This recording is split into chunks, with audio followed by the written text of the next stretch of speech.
Well, thanks everybody for taking the time out today to join me on this session.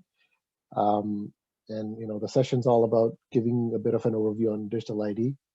So hopefully you find this useful. And if it's something new for some of you folks, so it's I'm hoping that there's a lot of information here, and we'll try to leave some time towards the end as well for Q&A. And so we can get started. But before we get started, let me introduce myself. My name is Anuj Marya. I'm part of the product group at Interac, heading their digital identity initiative. So let me just share my, make it full screen for everybody.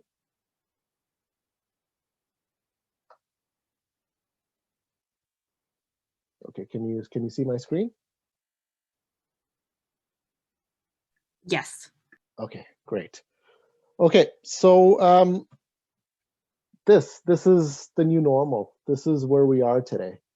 When I wanted to put this image out there because it shows what's changed over the last year. A lot of our experiences, things that we're used to, have completely shifted. You think about travel, for example. Travel right now probably doesn't make any sense, but even think about a year from now, or maybe even 2 years from now, things are going to be different. People that are traveling right now, they have to take a lot more precautions, and those kind of precautions will continue to stay. Wearing a mask, carrying the supplies with you, having a quarantine plan. So all these things have become part of the new normal. And apart from that, we also need to have a COVID test done before we travel. So when you now think about you wanting to go somewhere, you have to carry all your identity documents. You have to have your passport with you. You have to have your ticket. You also have to have a COVID test done. So you'll get a document for that, that says that this test was negative, that allows you to travel.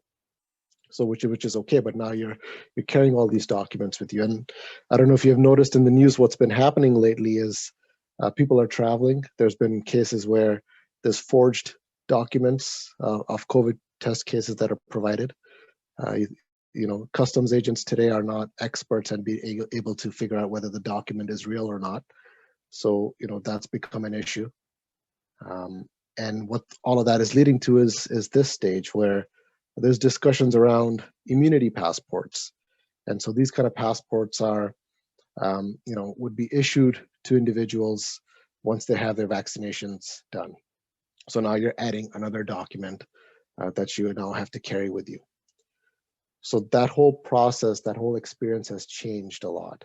And I just wanted to set the scene for that before we get into the discussion today. And we'll come back to this towards the end. So today's agenda, we'll talk about digital ID, what it is, why it's so important, especially now more than ever. We'll get into some of the stats. At Interac, we had done some research on digital ID to better understand the consumers. We'll share that. We'll get into what's been happening in this space across the world and more specifically in Canada. And we'll come back to this use case that we kind of started on and finish it and show the value digital ID brings. And lastly, we'll get into the challenge that's been presented, and get into a little bit more depth, provide some more dimensions for that challenge that allows you to think of on different perspectives. So, digital ID. The problem that we're facing today and what digital ID is attempting to solve. Let's talk about that. So what you see there in this image on the left are trusted foundational documents. So these are documents like your driver's license, passport,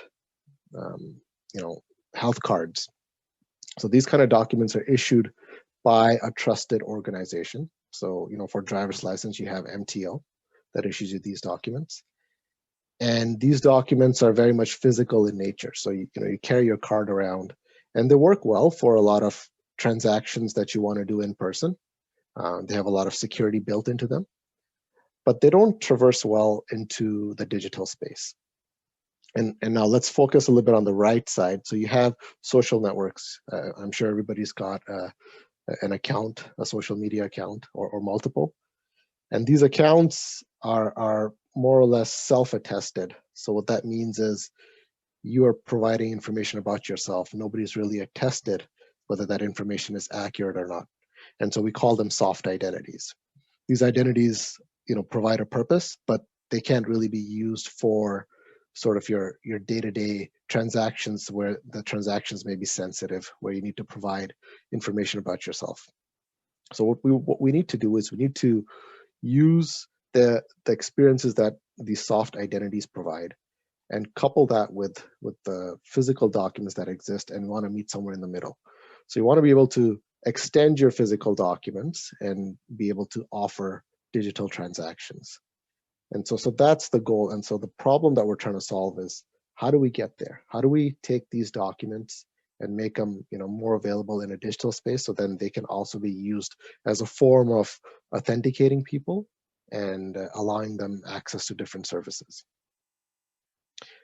Let's drill a little bit more deeper on what are foundational identities. So foundational identities, there's that image. So we have 3 layers of foundational identities. So foundational identities sit right at the core of it all. So these are documents issued by the government for everybody that lives in Canada. Whether you're born or you've come here as a permanent resident, you typically have the 3 core documents: birth certificates, permanent resident card, or a citizenship card. They're used to access government services and are required for you to get any documents in the second layer, which is the supporting document. So if you want to get a passport, you want to get a SIN card, driver's license, health card, you need these core documents for you to be able to get those additional documents. And then you take that one step further, you need either a combination of foundational and supporting documents to now get extended documents. So, credit cards, opening up a bank, being able to work somewhere, getting an employment credential. And so all of that works together. And the problem is that, you have certain aspects of these documents that are digitized, but the foundational documents today are not. And that's created a fraud to happen. For example, if I go into a bank and I open up a bank account and I present my driver's license, the bank teller is not an expert at being able to figure out whether this driver's license I provided to them is real or fake. And so if I get into that cycle where I'm able to open a bank account with a fake driver's license, now I have opened up access to a bunch of services. So what we want to do is we want to really target these foundational documents. So, as they're presented, they're verified. And so as they're presented, somebody like the bank will have high level of assurance that this document has not been tampered with. So, we want to see how we can target that. So as we move into talking about what is a digital ID, what is a good digital ID? So digital ID, like I said, is kind of an extension of your physical documents. So, an image on the left there, you see your mobile wallet, so your mobile device, and you have a bunch of these documents on there. So essentially, one of the components of a good digital ID is you want to have a place where you can store all these documents, similar to how you have it, a physical wallet. You want to ensure that these documents are secured. The way they're stored, the information is very well protected, because now we're talking about identity. And you've already probably read in the news numerous times about identity hacks that happen, leakages, where millions of records are exposed. So this is very, very important. A good digital ID should have components that protect the identity information. Next is the assurance. So now you want to ensure that whoever has these digital credentials, you can bind that person to it. So the person behind the screen is the one that's presenting these credentials. So there's technology that allows for you to do that. On your mobile device, you have all kinds of biometrics there. So taking that one step further, being able to do that kind of identity proofing to ensure that this person is who they say they are. Consent is very important. I mean, you look at Facebook and you look at some of the other big players that have been, come in trouble with this because their consent policies are not very clear on how the data that they have about you is being used. So when you build a good digital ID, you want to ensure that the person is in charge, in control of their data and how it's shared and with who it's shared and whether they're sharing it further with anybody else. You want to have all of that information up front before you want to say, yep, I'm okay to share this information. Interoperability, the technology that you're building or supporting for these documents should allow for you to have access to services. And this is where the value is. If you can't provide that kind of a value chain, then there's no point of having these kind of documents. So there's got to be interoperability, not just for government services that you want to access, but private services where if you want to get a loan, if you want to travel, if you want to open up a bank account, check your health records, all those services should allow that interoperable platform. And that sort of ties into the last point is, you want to be able to generate new services while not having to come in person to prove your identity.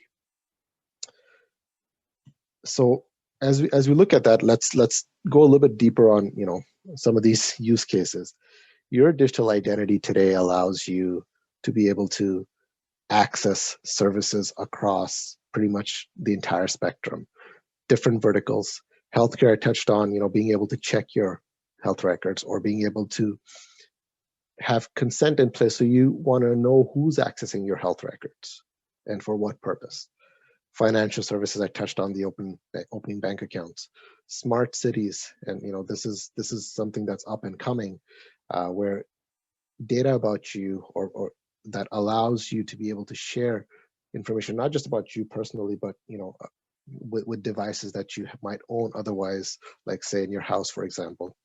And that information can be shared and allows the cities to understand more about you and more about the things that you're using. And so they can build proper technology in place to support the infrastructure that they have. You look at e-government, I touched on that. All kinds of government services can be made available to you. Travel, I talked about that. So as you can see from these kind of use cases, you drill into even one sector there and you can open up tons of use cases. And so there's a lot of value that digital ID brings, not just for the user themselves, but even the government and the businesses that are offering these services. And so before we get a bit more deeper, I wanted to share some stats with you. Interac did a survey last year. This was August of last year, so it's a bit old, but not that old. And we had almost 1,000 respondents to this. And we kind of wanted to understand a bit more from a consumer perspective, how they value digital ID. And tons of results came back. And we, for the purpose of this presentation, broke it down to 3 dimensions. So convenience. So convenience, these stats show how citizens will migrate to experiences that are convenient to them, as long as it creates value for them. So they want to ensure that any identity interactions that they have today or will continue to have are with trusted entities, right? So they want to ensure that who they're sharing the data with is protected. They also want to ensure that they don't have too many logins. I don't know if you know, but the average person today has over 90 accounts online. And so think about everywhere you got an account where you use a username and password to log into a service. And many places you'll end up using the same password because I don't think people will be able to create that many unique passwords. And now you're trusting these different platforms to have levels of protection to protect your data.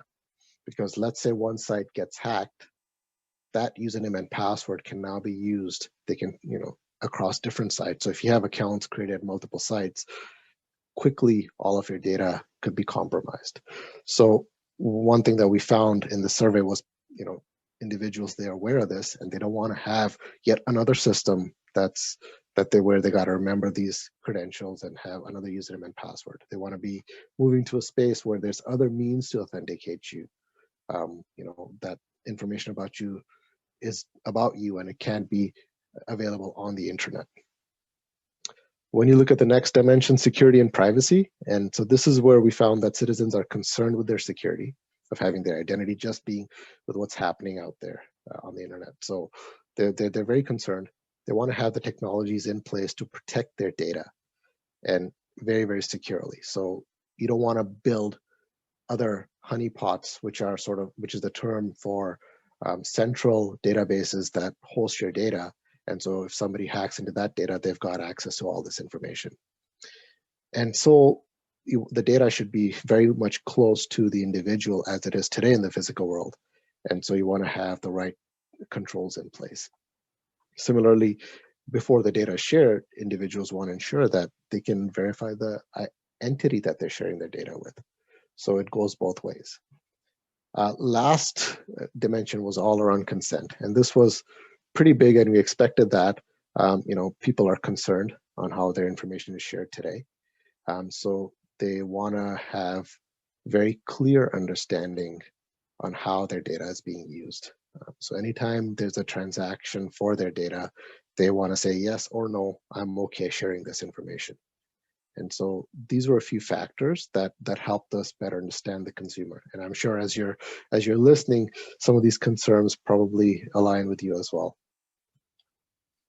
And so from that came, these consumer needs, along with the surge in bringing a digital onboarding processes, requires a platform that's very user-centric.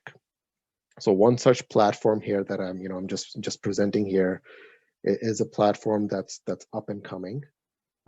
It's the verifiable credentials framework. So you have a few players in this platform. So I'll just walk through them. Issuers are issuers of documents. So Ministry of Health, for example, would be an issuer of your health card. Service Ontario really acts on behalf of the ministry to issue your health cards, but Ministry of Health would be an issuer.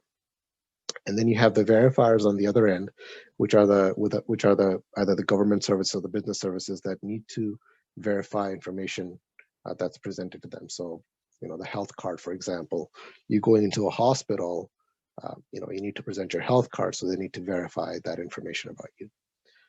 The subject is you, obviously, and you need to have a place where you can store these kind of credentials securely. So whether it's your mobile device or somewhere on a cloud where you'll have a wallet there where you can store these kind of credentials. And at the bottom, which is very important, is the data registry, which is sort of a handshake that allows the verifiers to be able to say, yeah, this credential that's presented by this individual, two things: it has to belong to them, and I know that it's signed by the issuer, right? So if people today, many times they will take a photo of their driver's license, and that's what's usually presented and sent along for, let's say you want to get a loan, and that's part of the package that you send to them. But a photo can easily be, modified. So you want to be pushing those credentials. You want to use those credentials where that can be digitally signed. And so a verifier can say, yep, it hasn't been tampered with. I know it's come from the issuer, and I've also verified that the person presenting it is who they are. So now I can open up the services I want to open up for them. So, think about, here's a use case, a car rental use case, a simple one.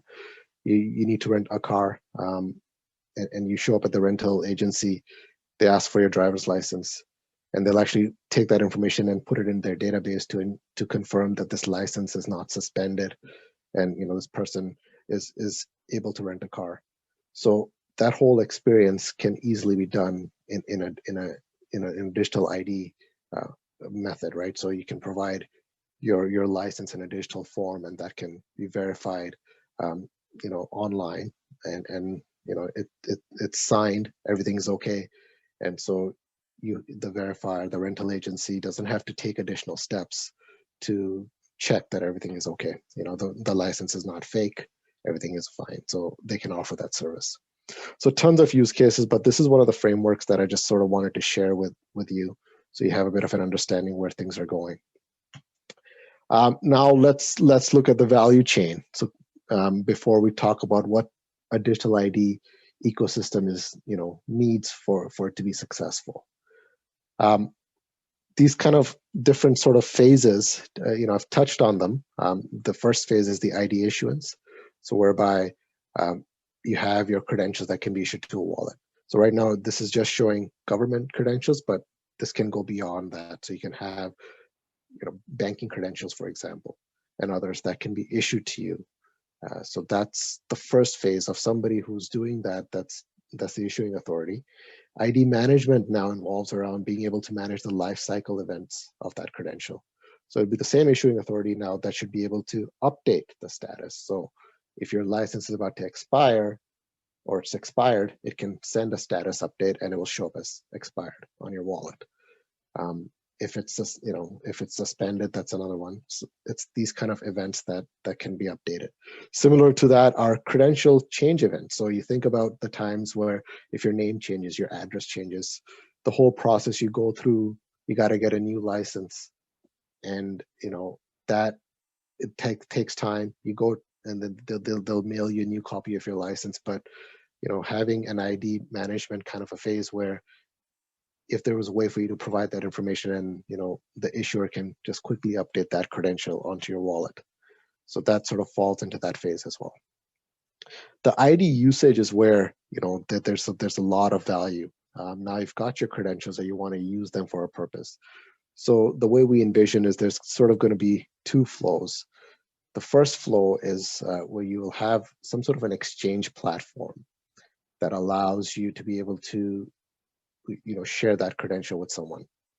And this exchange platform is a platform that brings all these services together, service providers together with the issuers in one place.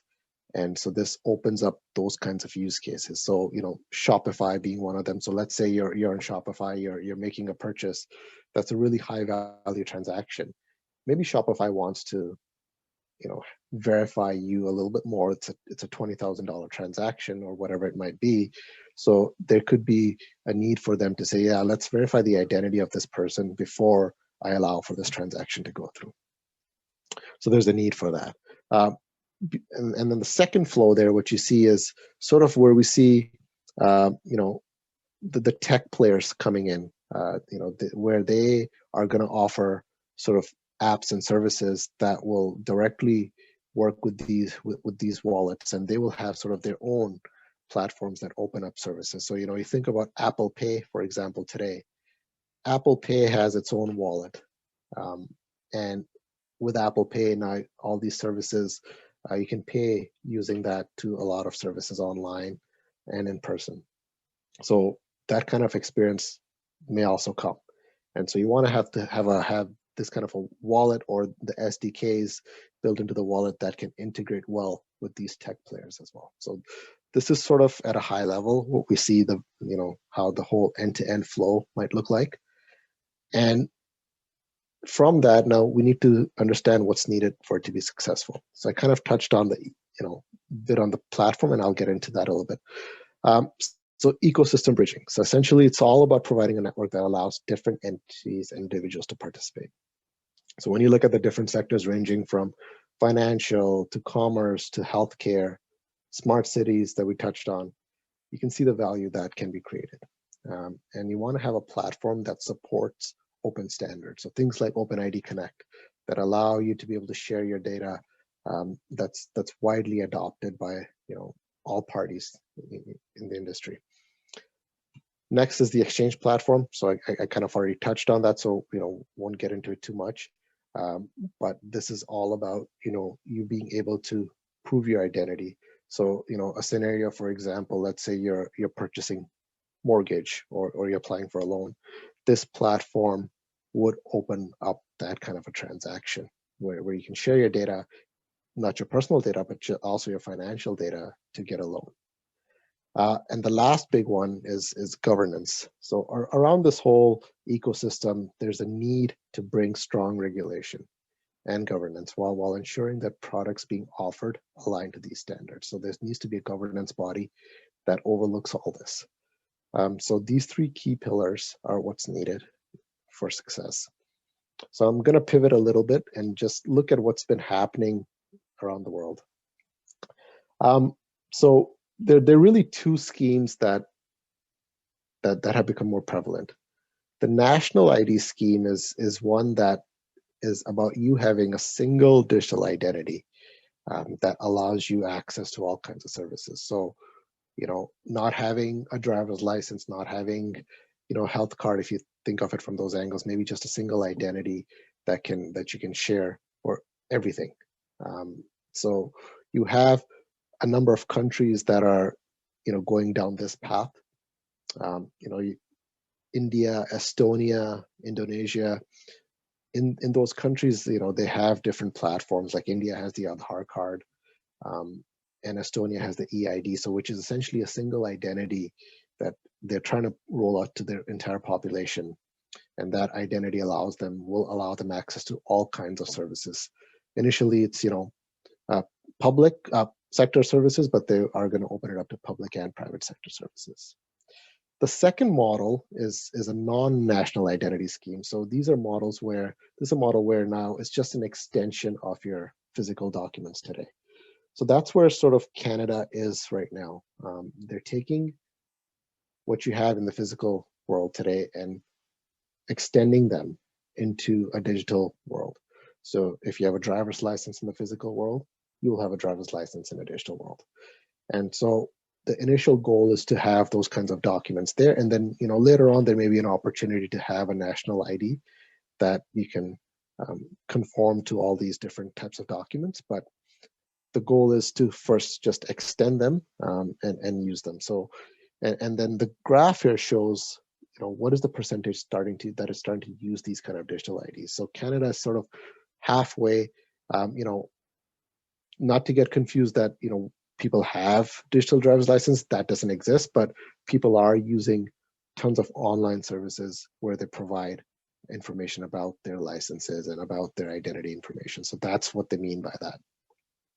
And so you can see there's a big mix on how things are happening around the world. And both schemes have their advantages. Right now, Canada is headed towards a scheme that's just extending the identity documents. And now let's look at a little bit more in depth what's happened in Canada over the last year. Things have actually changed quite a bit, especially with the pandemic. So within the first few months of last year, we had millions of new user signups online for government services. The demand was really high, and this was especially for for government aid, employment insurance benefits. So people were signing up, and more, just being that a lot of physical offices were closed. And so for you to get those kinds of access to services, you had to do everything online. And so that kick-started, I'd say, a big progression, and the government started to see that there's a huge value in bringing all these experiences in an online space. What else happened was TOHacks, which is the Digital Identity and Authentication Council of Canada. That's an entity that's been working very closely with the public and private sector to build frameworks for digital identity. So their biggest framework is the Pan-Canadian Trust Framework, which was launched last year in September. And it was the first version that came out. So it consists of all kinds of components that allow you to have a successful digital identity and be able to use it for scenarios. So it talks about privacy, security, consent, all those things that we've talked about. And in relation to that, a digital ID lab's been established. And this lab is really what their goal is, to take what was built as part of this framework, the trust framework, and now provide a way for organizations to come in and test against that framework. So organizations that are starting to offer these services or these products, they can come in and have a way to be able to test that they're aligned with this framework, that they have the necessary controls in place so they can move further in being able to offer their services. And that's also led to a lot of the new kinds of KYC processes being offered by not just financial institutions, but across different verticals. So I mean, FIs being the big ones, they have now started to really move towards doing digital onboarding to allow people to open up bank accounts remotely, for example. So it's created this movement where as long as we can get digital IDs that are secure, you can offer these services. And lastly, what's come out early this year is Ontario has, shown their interest, and they're moving heavily towards digital ID. So Ontario Onwards is a big program that just kickstarted early this year. And this program is what they're looking to allow for people in Ontario to be able to access services both in public and private sector and be able to prove their identity online. And so they initially, went to market with a market sounding exercise to understand what's there in the market, and they have now come to the next phase where now they're looking to have some sort of an offering in place, hopefully by next year is what they're targeting, that Ontarians can use. So you can see there's been a huge shift, a quick pivot on digital identity and the value it brings. So let's now sort of jump back to the use case that we started off with, the whole kind of a travel use case. And although we're not traveling right now, but because it's here to stay for the next little while, wanted to show what kind of value digital ID could bring in this kind of a model. So starting first, anybody that's looking to travel today, or they book their flights, and we typically do it online now. And during this phase, we provide information about ourselves. And so let's assume that we had a passport per se on our digital wallet. You could go to a website. You could share the information right from your mobile device, from your wallet, and information from that credential could be shared. It creates a better experience for you to book a flight. So moving on, you booked your flight. Now you typically want to just have a virtual appointment with your doctor, and now you're probably seeing online you can do that. You can just a lot of clinics are now offering the ability for you to just create an online appointment, talk to your doctor. So this is another place where you would provide your health card or information about your health card to set up that appointment. So with a digital identity, again, you can probably share that information directly at that clinic's website. And what happens next is, based on the information provided, the clinic will go ahead and retrieve your health record. And that health record has a lot of information about you, maybe your past histories and all that. And based on that, they can verify more about you and better understand what you need. So maybe one of your requirements is to get a COVID test. So let's say you want to get a COVID test, you show up at a clinic to get a COVID test. Instead of getting a document that's maybe a paper-based document, you can now get a digital document that's signed with the authority that did the test for you, and that document can now be pushed right onto your wallet. So you have that with you. Next thing you realize, maybe you need to have some prescriptions that you need to renew them before your travel. So you could do that. So as part of that process, you saw your doctor. You wanted to get some prescriptions filled, and you could tell them which pharmacy typically you want that takes this information and will have the prescriptions ready for you. Maybe you have a preferred choice. You can provide that. You can make the payment for that directly through your wallet. And at that time, prescription can be sent to the pharmacist. And so this step here doesn't really require further identity checks from you, because you've sort of authorized that information to be shared with the pharmacy. They get it, they prepare their prescriptions, and they mail it, and it arrives at your doorstep.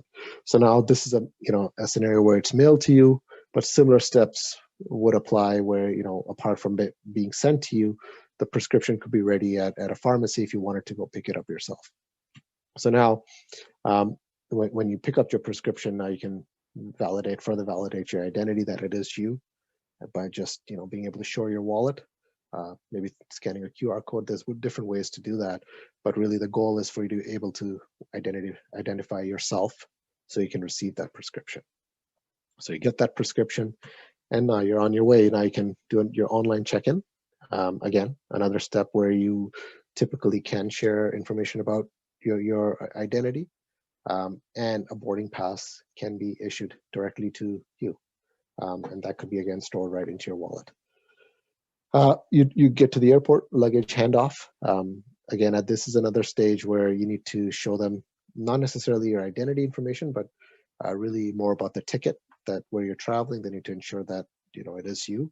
Many places will do an identity check, but this is another place where you can just potentially just show your mobile device to do that.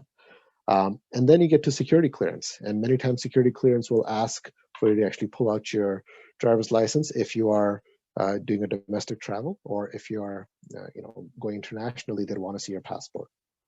And so this is where some of the technologies that are coming up in this space, all about facial recognition. You might have facial scanners that are there at the airport that can do this kind of check. So if you have your identity on your wallet, you can share that with them, with the airport, and they can do a quick facial scan and just check against, yeah, this is the same person who they are, and allow you to go through. So this again becomes more of a self kind of check-in at the security space, rather than somebody wanting to look at your documents. And the same kind of process can apply at a departure gate, where now you have scanners there as well. You just scan yourself or your identity, and you're in. So this is sort of that end-to-end experience. A lot of value that digital ID brings, but with it, a lot of concerns. So as systems are built into place, you want to ensure, again, how the identity is protected and shared, and it's not kept where you don't want it to be kept. So a lot of things still need to be ironed out, but this is sort of wanted to give you a view into what that might look like. So now that was all what I wanted to share on digital identity. We'll get into the next couple of slides on the challenge itself.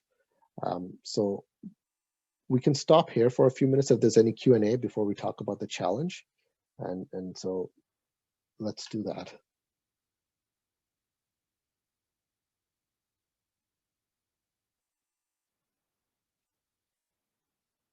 And Grace, I think it's just people can just unmute themselves. Is that right? If they have any questions? Yeah, so I think there's actually a Q&A in the webinar, so you should be able to see any questions posted in there. Okay, hang on.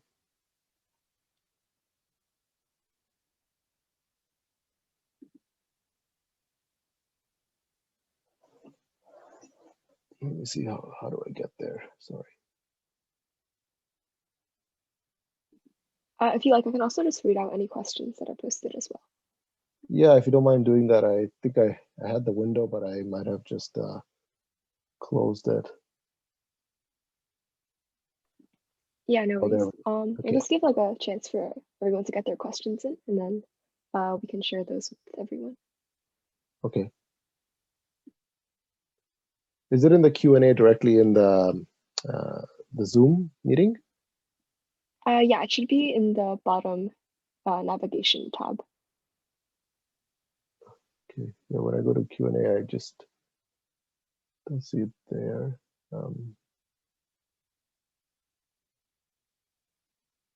Okay. Yeah. If you can help me out there, Grace, if there's questions there, if you can read them out, and I can try to help answer those. Yeah, for sure. So we actually have a question, and it is, how would you work towards gaining credibility? Okay. So when you talk about credibility, are you referring to a digital ID system being able to gain credibility, or talking more from an individual perspective? How do they gain credibility, or business? I believe she said it's the first one. Yeah, so that's a really good question, because with digital identity, it's very much up and coming, and so the way to gain credibility is you have to work very closely with the government, with some of the big private entities, to ensure that the system you're bringing is going to be trusted. Trust is at the core of everything. And so to gain that credibility, you know, as new policies are coming out from that perspective, as new regulations are coming out, as new requirements are coming out, you want to be there to help, you know, build or develop those kind of standards that will be accepted. You also want to have an entity that's already kind of trusted in the market today, that would be a good company that people would want to, that generally trust, that would be okay with saying, yeah, you know, I what I know about them and what they offer today, it makes sense for them to be able to offer this kind of service, you know, in a digital identity place, right? You know, if you look at Facebook, for example, coming in to be able to say, yeah, we want to do digital identities, I think people would be a bit more skeptical. But if you had other companies, you know, whether it's a financial institution or governments coming in saying, yep, here's something that we offer, there is going to be a bigger sense that you can say, yeah, I can trust that, because what they're offering, you know, it makes sense. I can share my information and it's going to be used for a purpose that I know it's going to be used for. So it's going to be a bit of that, working with the governments and private sectors very closely, an entity that's today trusted to be able to offer this kind of service. Yeah, for sure. That makes a lot of sense. And Debbie also touched upon the importance of trust in her keynote speech as well. So that makes a lot of sense tied together with this. We actually have another question. And it's in the slide you mentioned, there is a national and non-national ID. I'm wondering, do you have any more data on that if we're thinking of making an app in that direction? Yeah, so let me just go back to that slide. This one, right, I believe, right? This one. Yeah, I think it's that one. Yeah, so the question, again, what's the question again, Grace? The question is if there's any more data on this, if they're thinking about making an app in this direction. Yeah, so there is. So there's actually tons of data on this. So each country, you can actually research every country and you'll find what they're doing. And most of these countries that are sort of using like a national scheme, they've got already apps, they've got solutions that they've offered to the public. So like I said, India has the Aadhaar card, UK they have gov.uk, which is the platform that allows for same kind of a national scheme. So the apps already exist. There's a lot of data for it. I do have some information on it, so it's something I can you know, probably share in the chat or something. But there's tons of data that's available out there. Okay, that's awesome. Yeah, maybe you get a chance to share some links in the chat. That might be helpful for anyone looking to take this challenge on. Absolutely, yeah. All right, thank you so much. We have another question in the Q&A. Yeah. So the question is, does Interac and TOHacks directly work with security clearance when it comes to digital credentials? And if so, how do you work towards inclusivity for these types of technologies, especially with things like facial recognition or other biometrics? Yeah, so it's a very good question. So absolutely. So Interac and TOHacks. So TOHacks is a subsidiary of Interac. So any kind of services that are offered today, they have a lot of you know, governance built in. There's a lot of security clearance that is required because the services that they offer, you know, are used for all kinds of scenarios. So whether it's payments or identity, so clearance for sure exists in place. When you talk about inclusivity and the tech, you know, and this is where I kind of will touch on sort of the technology that would be used to build these kind of solutions. You want to ensure that the technology being used doesn't have a bias built in. So, you know, if whoever's using it should be able to have access to these kind of credentials, they should be able to enroll in these credentials. There also needs to be a number of other dimensions that we have to look at in terms of inclusivity. And so you know, to better answer that question, I actually have 2 slides towards the end that I wanted to get to. and they were actually talking more about inclusivity. So let me just talk through these slides because I think that will also help answer that question. So, when you look at inclusivity, this is sort of the population on Earth. And if you break it down further, you have about 3.4 billion people who have some sort of physical identity today, but really no digital trail. So a lot of it is, manual, in-person paperwork, those kinds of transactions. You have 3.2 billion people that have an ID and also have some sort of a digital trail. So you have people that are using their identity more in an online space. And then you have 1 billion people that really have no form of identity. So it's definitely not inclusive right now. And so there's a big challenge on how do we make sure a solution can be offered across the world, and anybody should be able to use it. And that goes into the challenge that's in front of you today, which is to design a project to make digital identity inclusive by addressing an inclusivity issue at any phase of the life cycle of a digital identity credential. And so what I did was I tried to break it down into different dimensions, and things to think about. Gender, being one. So you have different cultures where there's usually a dominant gender that's who's primarily interacting for a lot of services, where there's identity kind of verification needed. So we have these cultures where it's a challenge to get identity offered for everybody. So there's an issue there. How do we make sure that this identity that will be available will be not only just be available, but also can be used, or anybody can enroll in it regardless of their gender and the culture that they're in. Second thing is age. You have older generation that may not be as fluent in using identity kind of documents, and forget physical is great, but online space, maybe they're just not as comfortable being able to use it. So even if you offer sort of digital identity kind of solutions, how is that generation going to be able to enroll in it and use it? The third one is, I kind of touched on it earlier, is ethnicity. And so what's been happening in this space, more on the technology that's being developed for biometrics to support AI, do all kinds of facial verifications. And you'll find a lot of these articles where there's definitely a bias, where we're getting different results on the accuracy based on the ethnicity. And so different cultures, Asian, South Asian, African cultures, you're getting results that are not as accurate. And part of the reason why this is happening is, a lot of the testing that's happened today, it hasn't been very inclusive.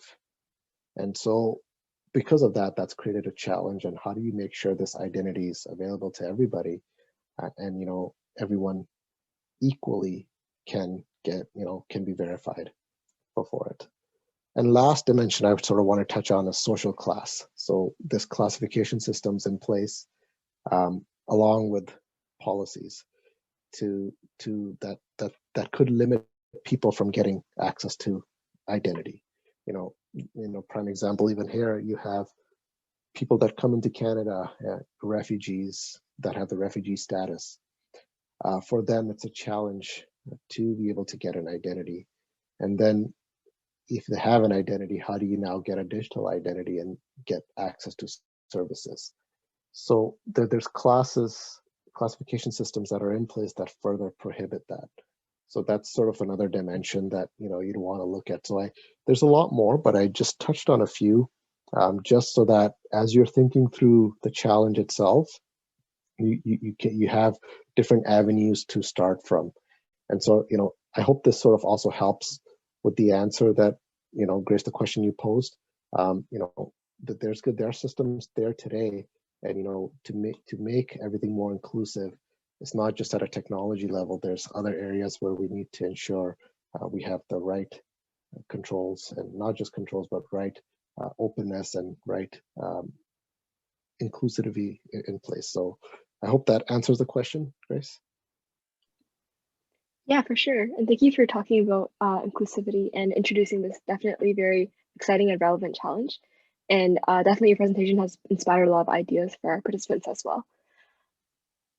So we actually have another question in the chat. Yeah. So the question is, what level of international support would you need to move this digital ID forward to a norm in society? Yeah, so I mean, when you talk about international support, so we can take steps right now domestically to bring some of these digital IDs out there, and sort of that's been kind of the direction where the provinces are heading. So they're looking to get into a place where you'll have your credentials that are issued at a provincial level and even at a federal level be able to digitize and be able to use in that manner. When it comes to international, there are standards that are supported today. So for example, if you look at the passport today, all passports have an electronic chip in them. And that electronic chip, the data can be read from that. And that really has information about you that's presented on the first page of your passport, along with your picture. And so there's standards that are there that allow you to be able to, how is that information formatted? How is that information extracted? So as you're building for a digital identity that's going to be interoperable internationally, you have to start looking at open standards that allow for this, right? So OpenID Connect is one example that allows for the sharing of data, and that's typically used everywhere right now today, not just identity data, but any kind of data that's shared today. So you'd want to ensure that your system that you're building supports this open standard. So if you are using it for international kind of scenarios, there's got to be mechanisms how you can package that data and send it along to a party there, and they can receive it, and they'll be able to do it because you're supporting these kind of standards. So to answer that question again is starting off with domestically, but you want to build solutions that support open standards that are widely accepted internationally so that they can be used across the border and not just be limited to within Canada. Awesome. Yeah, that's some really good, important things to consider. So I think we still have a couple of minutes left. So there's one more question in the chat, and it's, what do you think is the future of digital ID? And I also wanted to ask my own question to build on that. What do you think is the growth potential of digital ID, like 5, 10, maybe 20 years into the future? Yeah, I mean, and the way I look at it is digital ID was coming, even before the pandemic. It was growing. It was at a much slower pace, but it was definitely coming. And now with the pandemic, it's really accelerated the need, to have touchless interactions. So if you can do everything remotely, you should be allowed to do it. So that's pushed this quite a bit. So now we're at a space where digital ID, forget what's happening in the world, but within Canada itself, it's all the provinces have shown a tremendous amount of, I would say interest, not just interest, but they're moving very, very quickly in this space and want us to be able to offer their services through this means.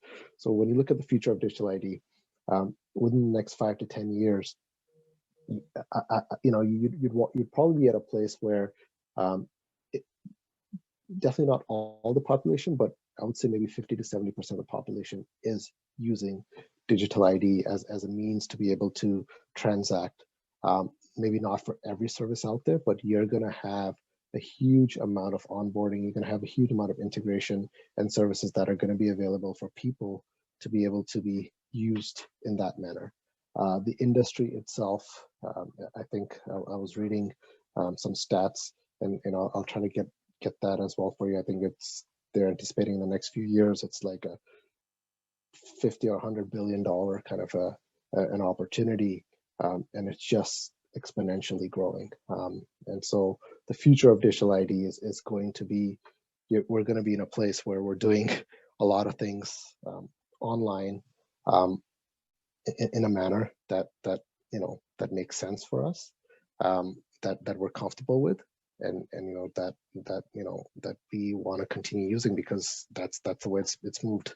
Similar to how payments have come a long way. Like, now we're used to using our phone for making all kinds of payments. Your debit, credit card, everything is on your phone. So you're going to get to that place in the next, I would say, maybe 5 to 7 years. Yeah, that's a really good point. 5 to 7 years is pretty soon, and 50 to 70% is a lot of people. So a definitely very relevant situation to think about. Yeah. All right. I think that is all the questions we had today. So thank you once again, Anuj, for taking the time to join us to give us this presentation. We definitely learned a lot. I know that definitely opened up my mind to like a lot of these situations I haven't really thought about before. And as students, like we definitely have a very strong digital ID and digital presence online. So it's important to like think about these future considerations. Yeah, for sure. And you know what? You have my name there. I can even share my contact. So if there's any questions that you have, feel free to just send me a quick note. Open to connecting, and so just providing any more information that I can. Awesome, thanks so much. And yeah, I'm sure our participants really appreciated your time today. And for all the participants, make sure to check out the 2 Keys challenge. So if you're feeling inspired after this workshop, maybe you have an idea to make digital ID more inclusive, and we'd love to see it.